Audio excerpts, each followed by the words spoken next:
and welcome back. You would think maybe we went to a commercial or something, but it's just a little intro thing. We'll be right back. Here's Ford truck going by. Whoa, hey, our first sponsor. That's $500,000 for 30 seconds. Every time we say that, boy, that'd be nothing but me saying that. You try to fit it into every sentence. Jeez. Well, 2025, Matt, we are here. It's been an interesting year. I think we have changed up the format of the podcast a few times because the music has definitely shifted maybe gears a little. We can talk to that about some of the music as we get further into it. I think you and I are going to discuss as well. We've both kind of been experiencing music a little differently this year, so that'll be good to talk about. But before we get going, as we always did on any of our yearly episodes for the first 3 years of doing the show, we bring out the Reaper and we talk about the people that passed away, those that were legends, musicians that we loved. And we've kept the list short, but it's a solid 3 names that we need to discuss.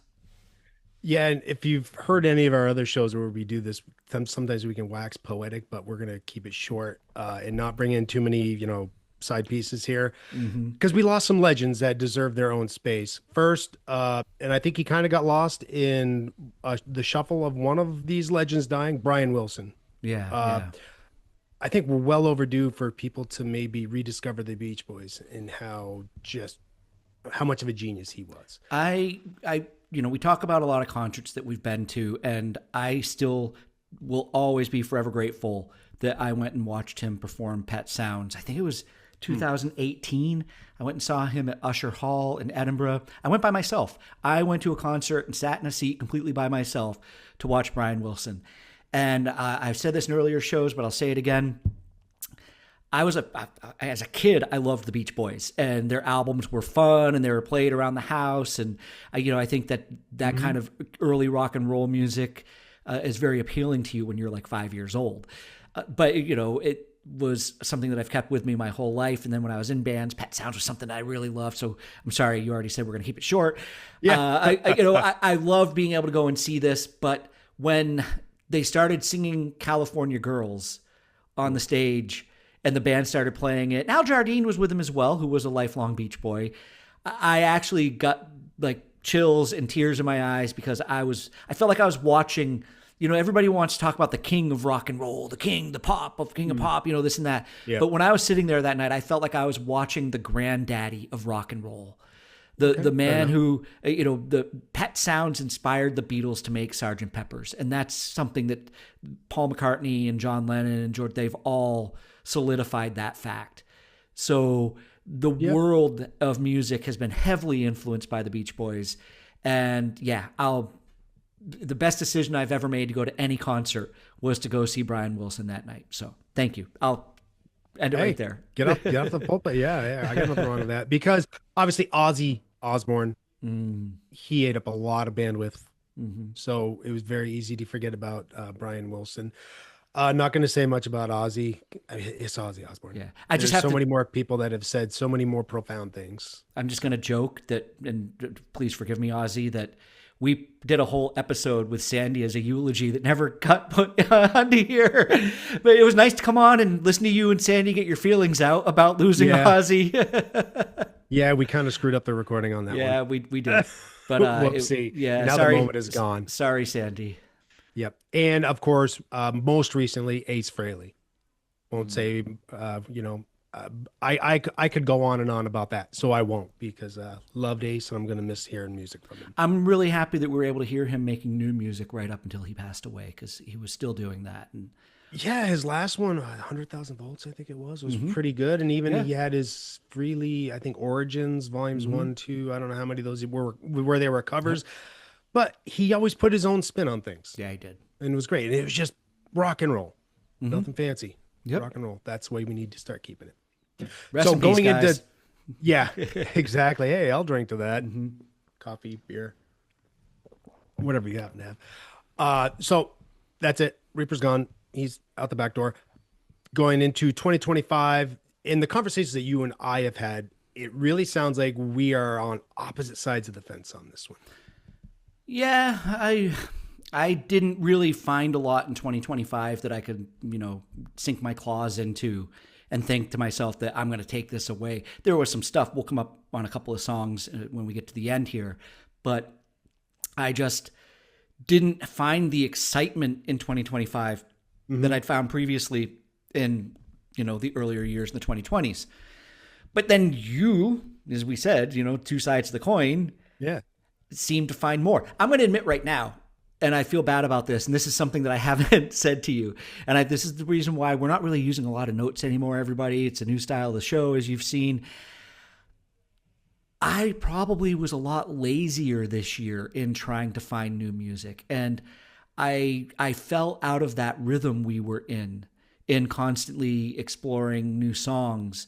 And I feel like when we did, when the Spotify Wrapped came out, and just to let people know, there's an episode coming up about Spotify Wrapped, so be prepared for that. But when that came out, and you were talking about how many hours of music you listened to, and Shane, we were discussing it with him, how many hours of music he'd listened to. I only had 3,000 hours. What? Really? Yeah. I had like tens of thousands. I know. I feel really bad. So I'm going to make a resolution in 2026 to compete with Matt. Yeah, but sometimes, and I'll be honest, and this probably could have influenced my Unwrapped, is I'll go to bed listening to an album and I'll have it on repeat, right? So some of it's not conscious listening either. But I feel bad about that. I feel like, and maybe I listen to the radio a little bit more than Spotify. Ooh, so, well, I try, Yeah. Oh, yeah. You're not wrong for trying, because terrestrial radio's got to come around sometime. Or physical music that I own. I mean, I got Smashing Pumpkins Siamese Dream on vinyl this year. I probably probably put a few hours into listening to that. And that's part of it too. I mean, there's so many different streaming platforms and your physical medium and whatever. So there's Spotify, what you've listened to over the course of the year, that's not the end all be all. No. And I think you're fine being lazy with it, because I felt like I was lazy with it the last half of the year. Okay. Because I would find an album that I liked, and we'll talk about them, as we go on.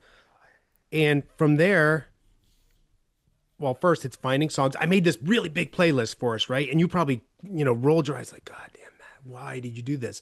Because sometimes I believe that you hear a song like, maybe there's some songs you just need to hear. So I would keep listening and keep adding songs and listening. And then finally, when a song really clicked with me, I'd go to the album like, oh, let me give me more patience with this album. And then after I found an album I liked, I autoplay. It was so much autoplay songs. And you find new things much better. Who the hell is this? And the thing is, a lot of these bands I was finding, they're not new bands. They've been around. Some of them been around long, to the point where when I was first, early 2000s, finding all this indie music. Yep. So right now, and a lot of these bands that I'm finding now, early 2000s, in the teens, it's almost like the second wave of indie music for me.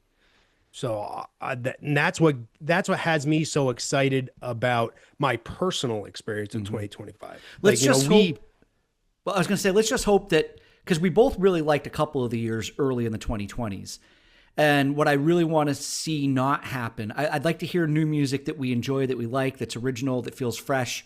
And it seems like every decade, when there is good music at the start of the decade, we hear attempts to rehash that over and over again. That's just what's getting released by labels or what's, being put on playlists.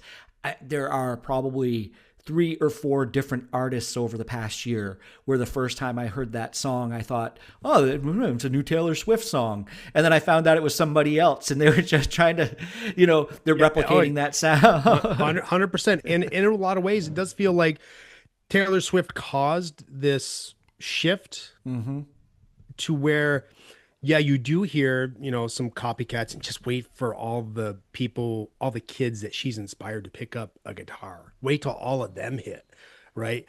But it's also caused a shift of it now being a little bit more like the Wild West again, Yeah. where it's like waiting for that next What's big the next thing What's gonna it going to be? be? Is it Yeah, going to be yeah. this? Is it going to Yep, be this? yep. We're going to get new grunge. What's Yeah.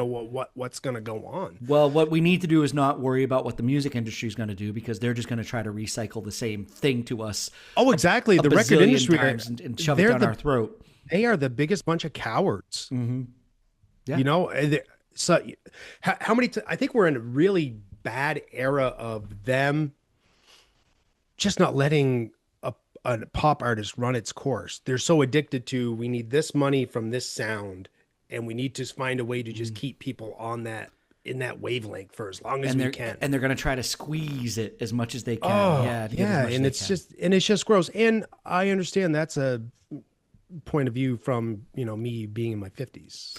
Yeah. It's just old men yelling at clouds, going back to that scenario. Yeah, But and we're yelling at anybody clouds because we're tired of hearing the same shit come out all the time. Yeah, and anybody that's in their 20s that might be listening, you'll be here one day. You will. saying, It doesn't matter. But, hopefully a bunch of people just won't be glorifying something that's shitty. Well, let's talk about what we did like. Let's get to our 5 songs. We didn't discuss this ahead of time. Do you want to do one and I do one, or do you just want to go through yours? I think it'll be less monotonous, right? Okay. So that way one of us doesn't monopolize the time. And That's fine. Let's do it. Yeah. I don't think we've got a lot to say about these songs, but no, yeah. no, because again, we're trying to keep it brief. Yeah. So, okay, I'll start us off. In Mother Mother, the song is Make Believe, a band that's been around for a few years now. Kind of dipped my toes into an earlier album last year, and then this one kind of caught me off guard. It was one of those autoplay. I'm like, this is weird. What is this? It's because I'm not a huge fan of Mother Mother to the point where I recognize the voices and everything, but this song just hit my new wave bone. It's got that little bit of weirdness, zaniness, but it's not the only style that they play. If you listen to the rest of the albums, like on and on and on and on, a great song. It's really catchy. Is this the song where I came back and said it sounded like 2020's Ween? Yes. Yeah. And I could see that a little bit. And then when I kind of just dug into the lyrics, I'm like, boy, this sounds just like a conspiracy theorist who's just in their head. Yeah. I believe in make believe. I believe in make believe. Yeah. I don't believe in what you believe. It's like, and that kind of just made it a little bit more fun and funny for me. So. But the way it did the voices and everything really reminded me of Ween. And yeah. Yes, because it has that duality of male and female singing, and the female kind of does like almost like a little kid's voice. Yeah. A little younger voice. So, I definitely filed this in Matt's weird music file. 100%. 100%. And It's funny you said that. weird. I don't think it was terrible. I didn't dislike it. It's I admire the energy that it has, and yes, there was something fun about listening to it. But for me, when I listened to it, when you sent it over to me, it was one of those things that I didn't have a reason to go back. But I'll tell you what, since you've talked about the albums and some of the songs being different, Mr. Lazy over here in 2025 only listen to the song. Oh no, is he gonna? So I'll go back and give the album a try. It'll be a nice thing to probably put on while I'm, just doing some work from home, and it'll break some things up. Yeah. All right. I wonder if they count my December listening stats in next year's. Oh, you know what? Yeah, that's a good question. Is Unwrapped November to November now? Yeah, I don't know. They probably just don't give you December because they don't want the Christmas music to be in there for other people, not us. Not us. Yeah. And if you're listening to certain Christmas music, in July, just stop, please. All right, okay, so my Jim, first what's your song. Yeah. It's going to be a band that probably nobody has heard of if you have not lived within the San Francisco area. The song is called Applesaucer, the band is called Applesaucer, and the song is called The Most Beautiful Thing. I have a personal connection to this song. It was written by, I don't know which member of the band kind of wrote the song, but I know personally the bass player, and I know the lead singer-songwriter, and I had played a song with my band back in the day, and those guys used to hang out with us, and the opening intro riff on this is exactly the same as one that we had. Now, they went out to California. They made an album before this one. They actually had a first album, but that's not anywhere to be found. And then they had recorded this second album and broke up before it got released. So they did that classic thing where they all got back together. They decided, let's, remaster it. Let's put the album together and let's release it. And they went out and played a couple of shows. And it seemed like it was a really good time. But yeah, the most beautiful thing, the lead singer, Trevor Childs is his name. He's really good at what he does. I don't know. I don't really know what I can say about it. It's kind of, I don't want to say it's a dour song because it's not. It's not sad, but it's kind of got like a melancholy twist with an uplifting feeling at the same time. So, yeah, this is me literally putting a song on a playlist because my buddies did this. I don't think I've done that yet. I'm taking, full advantage and control of this. But yeah, shout out. That's fine. 100%. To Applesaucer. Yep. I liked this a lot, and I had pretty low expectations because you told me your connection to it. And I'm like, oh, am I just going to get a local Vermont college bar band kind of, dated sounding? But I was really pleasantly surprised by this. Yeah, it's a great little indie album from the early 2000s. It is 100%. I really like this album a lot. And it does have a little bit of a college-ish band sound to it or feel. And that's not a bad thing. I was really happy with this one. Yeah, cool. All right, what's your next one? I'm gonna go with I'll scroll. Where is my second? Oh yeah, how could I forget this? I don't know why I put them in a certain order, but I did. Cheap Trick came back. The Legends. The song is 12 Gates.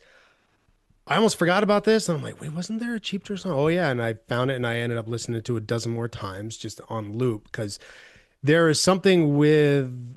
I love Robin Zander's voice, and it's just got such a great singable melody. This is 2 albums in a row now for Cheap Trick. This just came out in November, where just 2 solid rock albums from bands that have really no business still putting out 2 solid rock albums because they just been around the band. You might expect a song or 2, but man, no, whole album banger. But 12 Gates. Really love that song. Yeah, it's a really good song. I'm actually really quite surprised at how much I enjoyed it because I went into this thinking this is just Matt going down Nostalgia Alley, and I was going to come on the show and I was going to say, Matt, if these guys had never performed The Flame and put that out and had a million high school girls singing to this in 1986, they would have been irrelevant and stuck back in the 1970s. But they have continued. And what I really like about this is that you get a lot of these older bands that are making new music. And we talked about Ace Frehley, and his stuff was pretty standard rock and roll, old-timey stuff, and it was fine. But not going to blow you away, but... Yeah, but I get kind of worn out on the 12-bar blues stuff that older bands seem to dig into and can't escape from. And when I put this on... I was just like, wait a minute. Yeah, you can hear the age a little bit. That Robin he sounds a little older, but of course he's going to. But the music's great, and it's not old feeling. It has a good sense of just good rock and roll, but without relying on Chuck Berry riffs still that so many of the bands do. Yeah, and Rick Nielsen's always been able to just come up with awesome riffs. Yeah, and I also really liked a lot of the layer guitar sound in this. And at the start of it, I thought it actually sounded a little shoegazy, but then it doesn't. It kind of slips away from that. But the intro was what caught my attention because I was like, oh, wait a minute, this is not the same, Cheap Trick that I was used to hearing. Yeah, so I need to go back and listen to this album too. The Max, the drummer they have now, does a really good job of capturing Bonnie Carlos's sound, especially on this song, right? And that really helps a band sound. Yeah, it does. Okay, whatever. I'm going to stop talking. Yeah, no, that's good. I'll go on to my next one. My second song is Wolf Alice. This probably does not surprise you, and the song is called The Sofa. My favorite album of the year, possibly, and probably my favorite song of theirs so far. What I like about the album itself is that they made an album. It's not singles. It doesn't break apart that way. It really has a full, consistent sound from beginning to end. And I think Wolf Alice has played a little bit into some harder music and trying to sound heavy from time to time on their earlier records. And this kind of just steps away from that. And I remember messaging you really early on, probably within the day or two after it came out. And I said, this really sounds like the Carpenters in places to me. There's something in the music that, kind of has that melody feeling that is just sweet and nice and good. And I like the sofa because I just love the concept of there are a million things that you can want to do in your day or things in your life that you want to get done. But sometimes you just want to lie on the couch and just and rot. Yeah. Forget the rest of the world. Yeah. Sometimes you need to. You do. Yeah, you are right. This is one of the bands that you found and you have continually championed consistently. And this album, it is different, and I think they're in their sweet spot right now. Yeah. Whatever they did, whatever they're doing on this album, I want to hear a little bit more of it. I'd like to hear more of it too. Cool. Yeah. All right. So my next one is Gigi, Perez, and Sailor Song. I didn't really dig into this album. I heard one other song and I'm like, oh, maybe I'll just stick with Sailor Song because I really love the melody on this. This would definitely harken back to that indie phase where it's more of a singer-songwriter kind of thing. But yeah, it's totally 100% a very singable melody. Yeah, I think that if you are just looking for a strong single, that's what this song is. Yes, I've obviously haven't listened to the album either, but this is one of those songs that when it would come on the radio, because it got regular airplay over here. It's gotten pretty good chart success. Yeah, my head would pick up, and I would have to kind of tune in and pay attention. It's a good song, so yeah, I like it. My next one, I'm going to go to. I think it's Arcy, maybe Arcy. I wasn't really sure how to pronounce it. Arcy sounds like you're kind of being an arse over here. You're being Arcy. But I think it's Arcy Drive, Arcy. And the song's called Louie. We talk about throwback from time to time. This is a brand new band, and I have listened to this album all the way through, and I do kind of like it. But this song sounds like it was made in 1995. It's kind of got like that, like alternative rock feeling, maybe in the vein of like Pavement or something like that from that time. But it's new, it's vintage. It has that, what do they call it, like the Mandela effect, where when the song came out and I heard it, it was, I swear I'd heard this song before 20 years ago. It really has that feel, but it's original. It's, it doesn't rip off anything. I can't think of a song that I'm going to look at from the 1990s and say, this is exactly where they're stealing their sound. So it's cool. For me, I needed this song in 2025. You want to fix your Spotify algorithm? Listen to this a lot more. Yeah, and let some things autoplay off of it. That would really, because listening to the show really messes up. Those album inversions really screw up your algorithm. Some of the music I'm getting on my release radar, I'm like, God dang it, Whitney Houston, you did this to me, right? It's like, but you listen to something like this a few more times, it's gonna fix it right up. It'll bring me the stuff that I like. Cool. Yep. All right, what do you got next? Post Animal, Last Goodbye, one of my favorite albums of the year. Probably one of my favorite songs of the year. There's like 3 really strong, and then the rest of the album is like, oh yeah, it just fits a mood. Again, I'm a sucker for a very singable melody, and this had that. This album's got that for me. Yeah, it's a good sing along song. Yeah, Post Animal, they've been around for a while, and I'm just barely finding them. And you think you would have, because Joe Keery from Stranger Things plays Steve Harrington. It's an older band that he was in, but he's back in it for this album. So you think, just with how big Stranger Things was, I would have heard more about this. But no, I'm digging into it. You have a playlist that you shared with me from songs from 2025 that you were finding along the way. And this had 2 songs, Post Animal had 2 songs on that playlist. Yep. And but Joe Keery had his own. Yeah. As well. Yep. Joe, Delicia, DJO's. So I wasn't surprised at all that this wound up in your 5, and yeah, it's a good song. So I like them, and I'm not just saying this. I'm gonna go listen to the album, but no, I am gonna go back and listen to some more of their stuff because I definitely think they're worth the time. Alrighty, number 4 for you, Jim. I've talked about them before. I am going to go with The Last Dinner Party, and the song is called Count the Ways. Yeah. I talk about Wolf Alice having maybe my favorite album this year, but it's really close with The Last Dinner Party. I like this song maybe more than any of the songs off of the Wolf Alice album, but I like the Wolf Alice album as a whole a little bit better. But yeah, I think they might be my favorite band of the decade. I mean, Wolf Alice has also been out since the early 2010s, whereas this is their second album. This is the sophomore album by The Last Dinner Party, and what I like about it is they're showing that they've got a huge strength in their music, in their songwriting, how they compose, how they put everything together, their arrangements, and they did not have a sophomore slump, in my opinion, going from the first album to this. It's just a great, great band, and this song landed hard for me when I heard it off the album. Yeah, 100% agree with you on this. Sorry, I got to stop saying that. That's getting 100%. Yeah, 100%. Yeah. No, Last Dinner Party. What a great band. And I was a little afraid going into this because I'm like, oh man, that last album was really good. But yeah, no sophomore slump.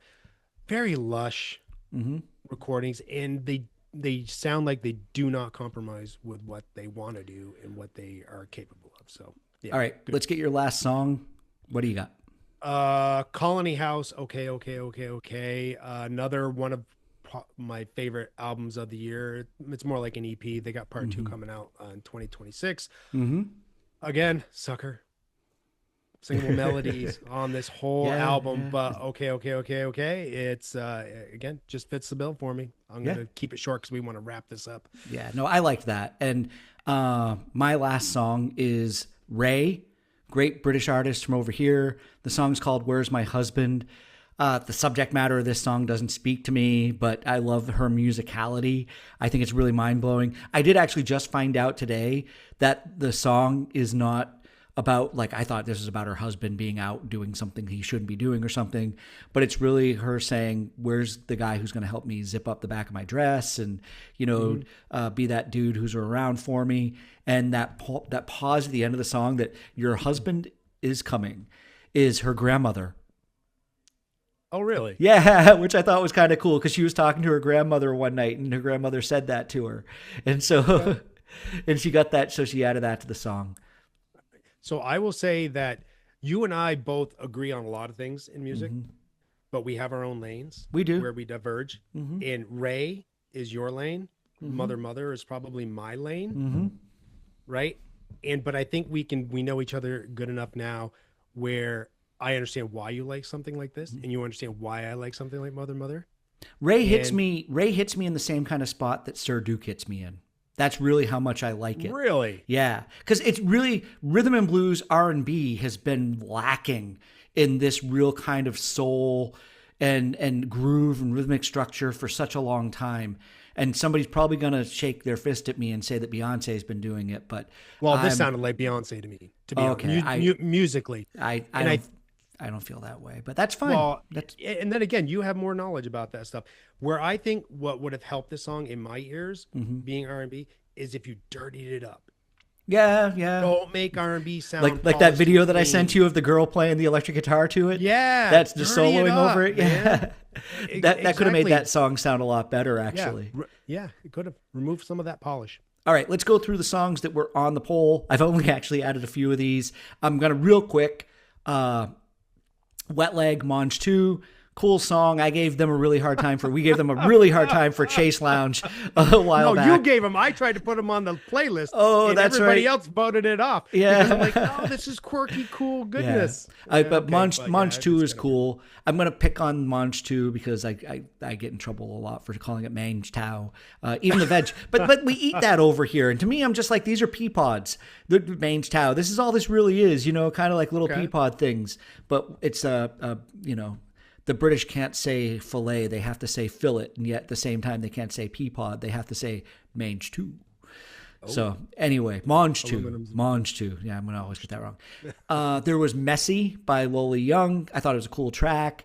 It didn't, I couldn't get through the album. I couldn't get through a lot of her stuff, but it's one of those things where you get one good single, good for her.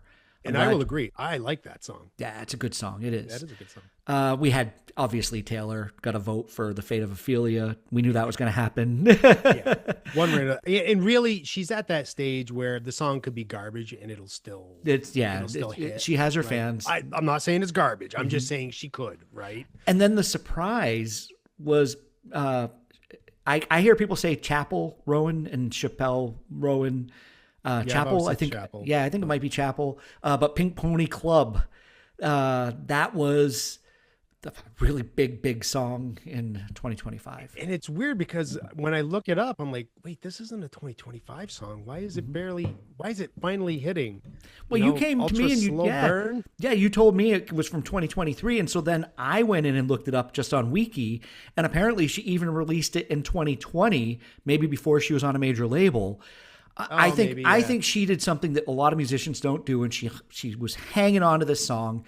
And last year, she had the opportunity to perform at the Grammys. She knew she was going to have 10 to 20 million people in America watching her play on that stage, and she decided to play this song 5 years after she first released it, and it became a massive hit. And it just goes to show, when you have the audience, the right place, the right time, it can take your music to a higher level, to a bigger audience, and people will finally hear it. Because, it might not have had a chance to get it on the radio, might not have been Spotify algorithms for people.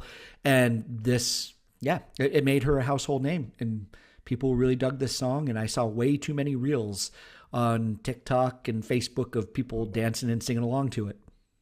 Yeah, I try to not get into that. Yeah. Or maybe it just hasn't found me yet. But I'll say it loud. I'll say it proud. I dig this song, Jim. I don't know if you do. I don't. I didn't like it. No, I didn't like it. You know those songs that break you down and you wind up liking them when you didn't at first? That's what it did to me. So I found myself walking around later on with the melody going through my head, just kind of stuck there. And I'm like, yeah, that's cool. All right, so there we go. Our 2025. Yep, our 2025 Fireside Chat is now done, Jim. And we have the new style, new format of the show. Shorter shows coming up in 2026. And we are excited to bring you, and we're not doing the album anniversaries anymore. You won't be getting those. You'll be getting more of Matt and I, unscripted, unnotes or whatever, things in front of us, and just maybe trying to get along the best we can with our opinions about music. Don't get along with me, Jim. No. 50% of the time, we will agree. You going to say goodbye? Yeah, goodbye, everybody. Thanks for tuning in to the Jam Yearbook as we're wrapping up 2025. And we'll see you next year, 2026. Oh, my God, for shorter shows. That is our present to you. See you next year, everybody. Peace, love, and podcast.